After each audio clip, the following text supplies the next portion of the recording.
Chicken దందా నుండి mining వరకు, శిల్పాల నుంచి ఇసుక వరకు కమిషన్లు ఇవ్వాల్సిందే.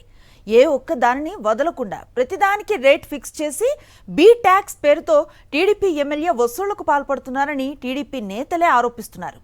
ఇప్పుడు ఆ ఎమ్మెల్యే ధనదాహంతో గుళ్ళో తల నీలాలను కూడా వదలటం లేదని వైఎస్ఆర్సీపీ నేతలు మండిపడుతున్నారు. ఇంతకీ ఎవరా ఎమ్మెల్యే? వాస్తు స్టోరీ. ఉమ్మడి కర్నూలు జిల్లాలో కూటమి ఎమ్మెల్యేల దోపిడీ తారాస్థాయికి చేరింది. అందరి తీరు ఒకలా ఉంటే ఆళ్లగడ్డ ఎమ్మెల్యే తీరు మరోలా ఉంటుంది. తనా మనా తేడా లేకుండా ప్రతి దాంట్లో కమిషన్లు తీసుకుంటుందనే ఆరోపణలు బలంగానే ఉన్నాయి. నియోజకవర్గ అభివృద్ధిని పక్కన పెట్టి ధనార్జనే ధ్యేయంగా అక్రమ వసూళ్లకు పాల్పడుతున్నట్టుగా ఆరోపణలున్నాయి.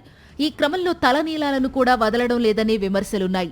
అహోబిలం నరసింహస్వామి ఆలయం తలనీలాల వేలం పాటను జరగనీయకుండా ఎమ్మెల్యే అఖిలప్రియ అడ్డుపడుతున్నారనే ఆరోపణలున్నాయి. ఎవరైతే ముడుపులు ఎక్కువగా చెల్లిస్తారో వారినే టెండర్లు వేసుకోవడానికి అవకాశం కల్పిస్తానని హుకుం జారీ చేయడంతో వేలంపాట అర్ధాంతరంగా ఆగిపోయింది. తలనీలాల వేలంపాటలో మఠం అధికారులు 1.5 కోట్లతో బిడ్ ప్రారంభించారు. ఆన్లైన్లో ఓ వ్యక్తి తలనీలాల టెండర్ను వేయగా ఆన్లైన్ టెండర్ చెల్లదని వేలంపాటదారులు అడ్డుకున్నారు. దీంతో మఠం అధికారులు ఓపెన్ టెండర్ను నిర్వహించారు.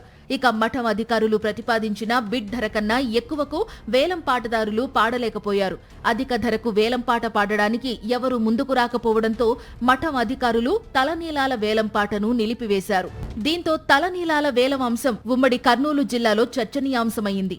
ఎమ్మెల్యే ఆదేశాలతో ఇలాంటి చర్యలకు పాల్పడుతున్నారని విమర్శలొచ్చాయి. కూటమి ప్రభుత్వం ఏర్పడినప్పటి నుండి దేవాలయాల్లో దోపిడీ పెరిగిందని, గత 2 ఏళ్లుగా దేవుడికి ధూపదీప నైవేద్యాలు కరువయ్యాయని మాజీ ఎమ్మెల్యే గంగుల విజేంద్రరెడ్డి ఆరోపించారు. అహోబిల పుణ్యక్షేత్రంలో ఎన్ని అన్యాయాలు అక్రమాలు జరుగుతున్నాయో అందరం కూడా గమనిస్తూనే ఉన్నాము.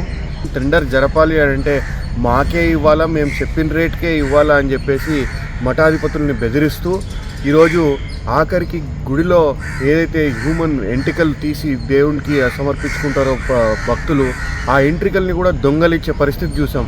అలా దొంగతనం జరుగుతుంటే ఆ దొంగతనాన్ని తట్టుకోలేక అక్కడ ఉన్న సీఏఓ మన చెన్నై పోతా అక్కడ ఏదైతే హెయిర్ ఉందో, జుట్టు ఉందో, ఆ వెంట్రుకలన్నింటినీ కూడా తన కార్లో వేసుకొని చెన్నై తీసుకెళ్ళి చెన్నైలో అమ్ముకునే పరిస్థితి. అంటే ఒక టెండర్ కూడా కండక్ట్ చేసుకోలేని పరిస్థితుల్లో ఈరోజు అహోబిలం మఠం కానీ అహోబిలం గుడి కానీ తీసుకొని వచ్చింది ఈ కూటమి ప్రభుత్వం.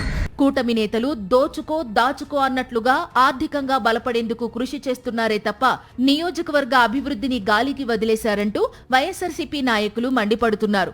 ఇప్పటికైనా ప్రజల సమస్యను పట్టించుకోకపోతే రానున్న రోజుల్లో ప్రజలే బుద్ధి చెబుతారంటూ హెచ్చరిస్తున్నారు. మరిన్ని అప్డేట్స్ కోసం ఛానల్ను సబ్స్క్రైబ్ చేయండి. నోటిఫికేషన్స్ కోసం బెల్ ఐకాన్ పై క్లిక్ చేయండి.